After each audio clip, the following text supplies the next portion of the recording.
shall be there, and it shall be called the way of holiness.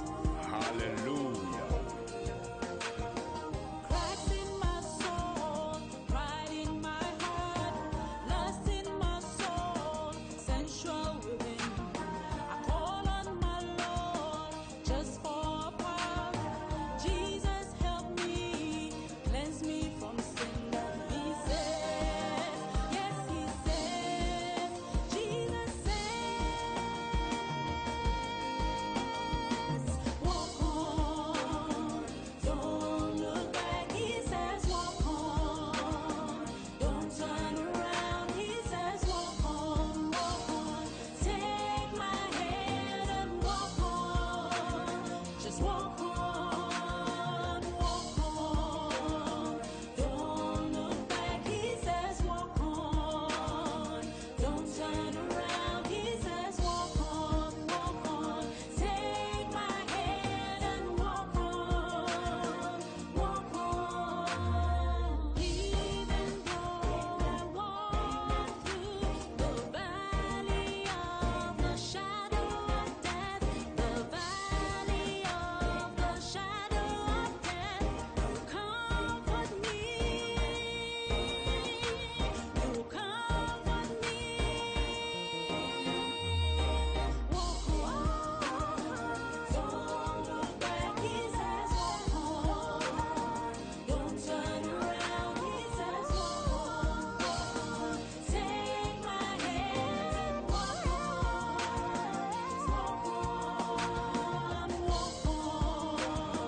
don't look back. He says, walk on, don't turn around. He says, walk on, take my hand and walk on,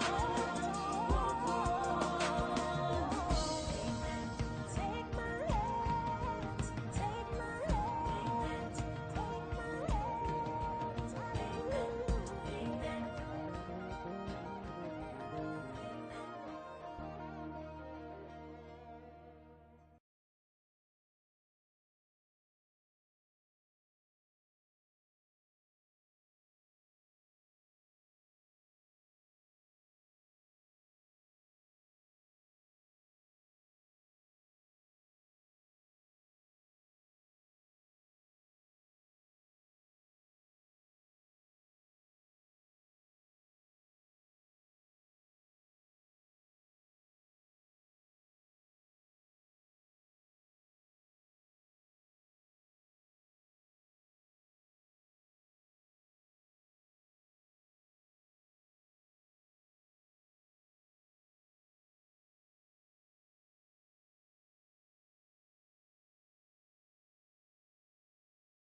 it's so far ahead, and all I want to do is turn back and run. But he says, yes, he says, Jesus says, walk on, don't look back. He says, walk on, don't turn around. He says, walk on, take my hand and walk on, don't look back. He says, walk on, don't turn around. He says, walk on, Everybody, welcome to Venus Music Thursday. Let's enjoy this tune for my joy. Walk on.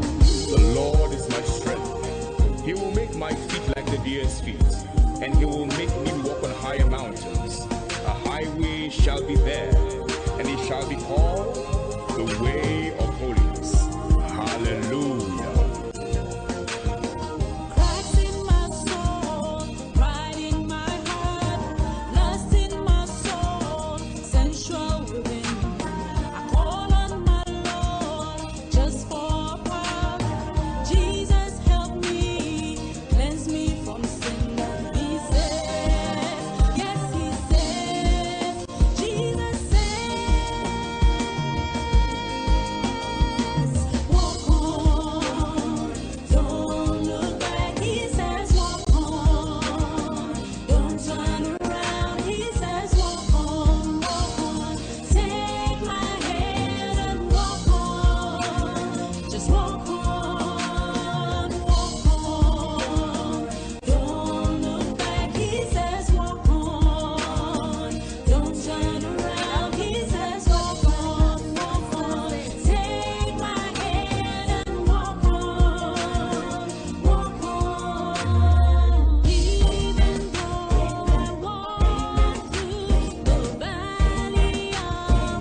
Well, hello everybody, and welcome to another Thursday where we are going to be sharing a lot of things. Welcome to Rainer Speaks. Welcome to everybody from Ghana, from Kenya, from the US, from the UK, from Togo, wherever you are from in the world. We want to say a big welcome to you, and let's get right on it. We've been talking about a whole host of things, and remember that this year our theme is becoming a better version of ourselves. So this year, we want by the time the year ends in 2022, you can tell that emotionally, psychologically, morally, physically, socially, you have become a better version of yourself that is going to propel you to your next level. If you believe with me, say amen. Amen. All right, so today we're going to be talking about a topic that I believe is very, very necessary in these times. We have a lot of graduates, we have a lot of people who are out of work and are looking for another place to work. Now, there are a whole lot of things you need to know before you even go there to try and get hired. So we're going to be talking about how to get hired. And this is going to be in two parts. We are going to talk about how to get hired, one, how to get hired, two, so that we can really, really go into the subject and understand why sometimes we are not hired. You know, they are very petty things, and some of those are the reasons why we don't get hired for the jobs. Not because we don't qualify for it, but that we did these things or did not do these things that could have led us to be hired. So welcome on board, everyone, and thank you for joining one more time. Let's get right to it. How to get hired. You want a job and go searching for one, or see one advertised. Let's talk about what you should do to get hired. So sometimes you are searching for a job. Sometimes you see an advertisement somewhere that is asking for a job, and so you want to know, how do you get that job? What are the best things to do for you to be one of the people who will be considered or shortlisted, as we would say? Now, number one is read through all the requirements of the job and be sure to have what they are looking for. Read through all, don't just see a job and get excited. Hey, I've seen a job, I'm going to apply for it. No. Read through every single thing they have written there. Some jobs will say that must be able to work with little or no supervision. Some jobs will say that must have 5 years experience. Some jobs will say that must be willing to relocate. You know, for example, if you just get too excited about the job and you don't read the part that says must be willing to relocate, you are likely to get excited and even get the job and not be willing to relocate to where the job is. And then you would have managed to spoil somebody else's chance, if you know what I mean. So always make sure you are reading through every single requirement as to the qualification, as to the job description, as to any other thing that is there. Read it thoroughly. Go through one by one by one and make sure you understand every single thing that is required for the job. Every single thing that is required for the job, so that you are not overdoing or underdoing anything when you get the job. Number two is that after you have made sure you understand everything about the job, the second thing for you to do is to apply. Now you know what they need, you know what the job description is about, you know any other encomiums that have been added to it. The next thing for you to do is to apply for the job. A typed out application and CV should be prepared and sent. I say a typed out because, shockingly, I'm somebody who employs people sometimes, and you'll be surprised to know that people are still writing application letters on pen, on foolscap sheet, and presenting it. We still have people writing applications in pen on foolscap sheet and presenting it. That's, in fact, the fact that you presented an application letter with a pen, with a foolscap sheet, automatically disqualifies you from whatever job you're looking for. Believe me, if you're looking for any kind of job, your best bet is to type out your application. Any kind of job. I mean any kind of job. I don't want to mention any jobs. We should not think that a typed out application letter is for specific kinds of jobs and not for the others. There are some jobs that they may not look like they need typed, but the perk to it is that once you type and go, they will take you, because if you have even taken that job very seriously by typing out an application letter, it means that you really want to do the job and you really come there with professionalism. So a typed out application letter and a CV detailing everything that we should know about you should be there.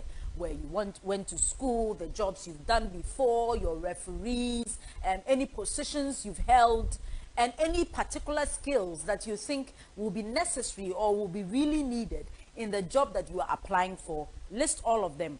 Don't forget to add your phone number, your full number. You might want to drop in a few hobbies as well, you know, and then that will make the person who is coming to interview or who is reading the letter get to know you a bit more, and it's easier to relate with you in case you are called for an interview.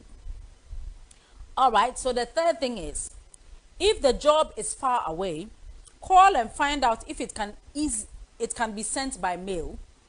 If it's close, go there physically. That helps you to have a glance of your working environment. So let's assume you saw an advertisement and you've written the application letter.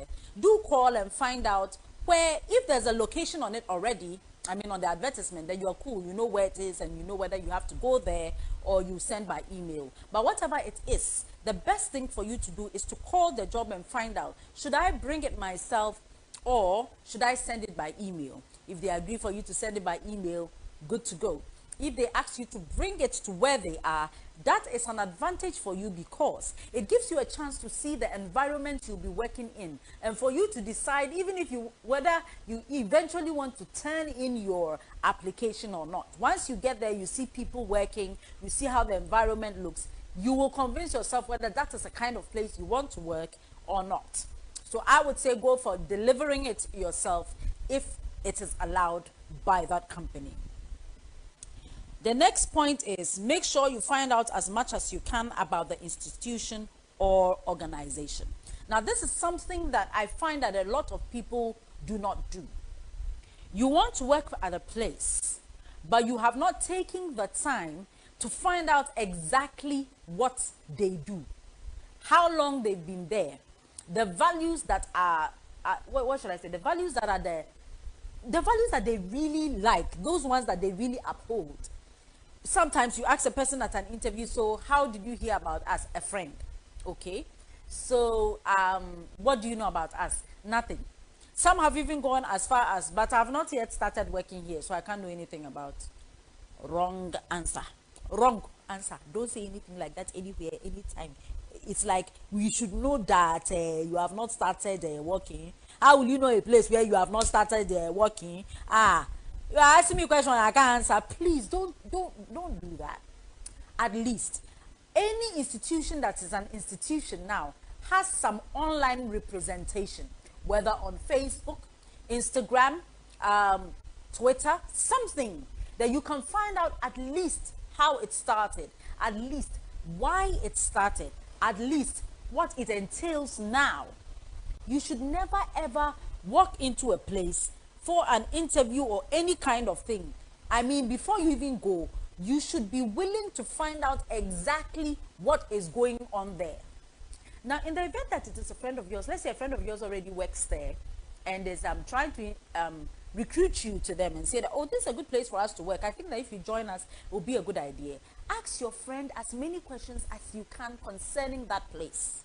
You may not even be going to do the same job, you know, but just the general outlook. So what do people do? When am I expected to get to work? When will we close? Is lunch served? Are we allowed to leave the premises while we are there? Is there a prescribed uniform? How many bosses do we have? Is there an HR?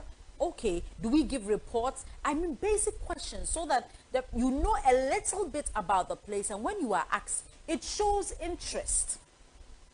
It's just like a man chasing a woman. Most of the time, he already knows her name, has tried to get her number from friends. You know what I'm saying? I mean, you know what I'm saying. When you're trying to chase a woman, the things that you have been doing, that one, you do that one. So try and find something about the place before you go there, so that when you are asked a question, you will be able to answer the question. All right. Number 5 is that you should dress formally for the interview. In the event that your application is gone through and you find out that you've been taken, or you are called that you've been taken, they've received your application, you've been shortlisted and you're supposed to come, please dress formally for the interview. I cannot overemphasize this. I have had people wearing chalawote. Chalawote in Ghana is bathroom slippers, coming for an interview. I've had people who just look like, oh, when we got the call, we were in the kitchen, so let's just bring what we're wearing in the kitchen to the interview. First impressions count. Make sure, if you are confused about what to wear, let me give you a simple thing that you can wear that will always pass the mark. If you're a guy, you can wear a very nice pair of trousers, a black shirt and a tie, and a jacket with very nice shoes and a pair of socks. If you're a lady, you can do the same, just make it a skirt. Make it a skirt, a shirt, a nice jacket, a pair of court shoes. Court shoes are high-heeled shoes that are covered in the front. Make sure your hair looks well. If you're going to do makeup for a woman, do little makeup. It is not now that you are coming to show us all your makeup skills. A little concealer, contouring and highlighting. That is not, it is not for the interview. It is not a makeup interview now. It is an interview where you want job. So it's not there you are coming to show us that you have contouring expertise, highlighting expertise. No, simple makeup. And the guys, please, for the love of whatever I gotta say, do not have a haircut that suggests anything. Your haircut should be down. Your haircut should be cut down in a very normal manner. Well, I want to do me well, sweetheart. Until you've started your own company, doing you is quite complicated. So when you've started yours, you can do you and employ people who look anyhow and be happy with it. As far as you're applying for somebody else's job, these are the ways that you look presentable. Even the ladies, a skirt that is below the knee is preferable to a skirt that is tight and above the knee. So dress well for whatever interview it is you are going for if you are called. Now, another thing is, you've been called for an interview, you've gone to the place, and let's say that maybe when you get there, there are a whole lot of people also waiting for the interview. When it's your turn and the bell is even rung or whatever is used to call you to come inside, no matter what is going on, even if the door is widely ajar, or if the door is ajar, something of that sort. If the door is ajar, knock before you enter. When you get there, let's assume when you get there, the door was already open. Still knock on the open door before you enter. It is preferable to knock and wait to hear, come in, before you come in. All these things are very little things, and yet they speak volumes about you. So knock before you enter. Knock before you enter. Number 7 is, do not sit until you are told to do so. Do not sit until you are told to do so. A lot of the people who go for interviews, once they knock and they enter, they just take a seat. It's wrong. It's not courtesy. It's not etiquette. So what you do is that once you knock and they've said, come in, you walk in, you say good morning, good afternoon, good evening, whatever time of day it is, in the most polite manner that you can. Then you wait to be told to sit down. Wait. If nobody says you should sit down, stand throughout the interview. Believe me, that's how it's supposed to be. Stand throughout the interview. If you find that nobody's telling you, telling you to sit down, get into a comfortable standing position that projects you well, stand up and receive your questions and answer them, just as with all the poise you would have done if you were sitting down for the interview. All right. The next point says, have all your documents at hand, originals and copies. You probably have been asked to bring certain certificates if you have them. And once you have them, bring the originals, but make copies before you come, so that when they ask you for the certificates, you can present the originals, but when you are leaving, you can leave the copies with them. Because they have seen the originals, it is easy for them to believe that they are really original ones there, and they can collect the copies. Don't go there with only the copies, because the copies cannot be proof of the fact that the original document exists. So you show them the originals. When you are going, you can politely ask them, oh, can I leave behind the copies? I had a young man who came for an interview, and he is one of the best people who have done the interview. He still works with us now. What he did was he brought the originals and the copies, and then when he was leaving, he asked us, is it okay for him to leave the copies with us? We hadn't thought about it, so we collected the copies and we have them. But because we've seen the originals, we know that they are really his certificates, his qualifications, and that we have the copies there as well. The next point is that have a balanced smile at all times. Don't smile at one of the panelists and frown at one of the panelists. So one is asking a question, you're like, oh, hello, all right, oh, okay. Then while asking a question, you're like, no. Have a balanced smile throughout. Even when the questions are extremely difficult, and you don't really know what to say, you can still maintain a smile. So somebody asks you a question, blah, blah, blah, you're like, all right, okay, all right. Yes, so I think that for this question, the answer is because you're smiling, you keep them happy, and you are boosting your confidence as you continue to smile. You may not even have the correct answer, but just that gesture of having a balanced smile, not a fake one that is like a fake smile like this, or a forced smile like, no, none of that. Just a balanced, nice smile that makes them feel you are comfortable and confident in what you're saying, and lets them trust that what you are saying is true. Just a balanced smile. All right. Number 10 says, do your homework well. Do your homework to be well versed and ready for questions in the area you applied for. Do your homework to be well versed and ready for questions in the area you applied for. Now, I had a little scripture that I wanted us to share today, just to boost that point that I made right now.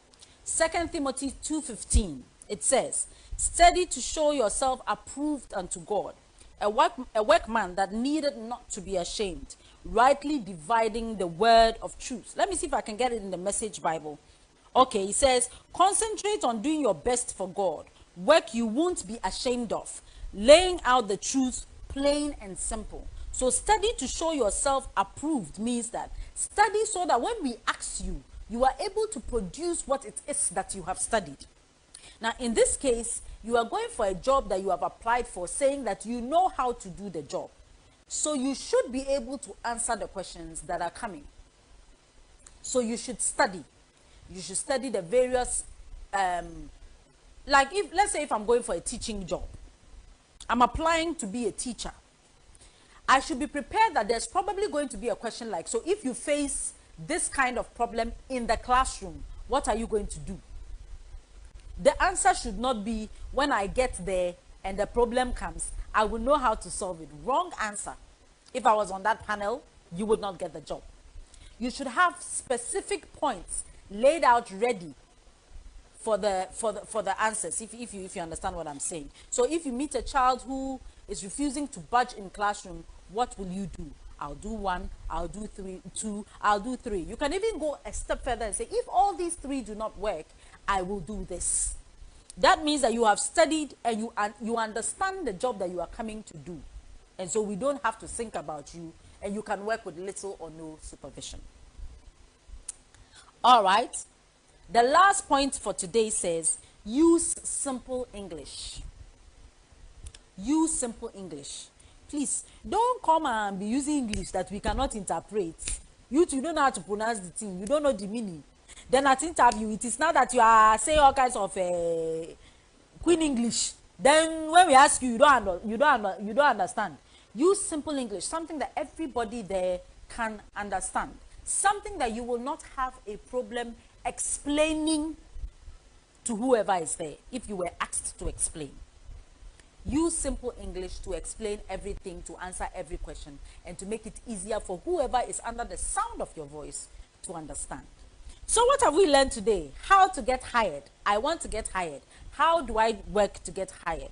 Number 1 is read through all the requirements of the job and be sure you have what they are looking for.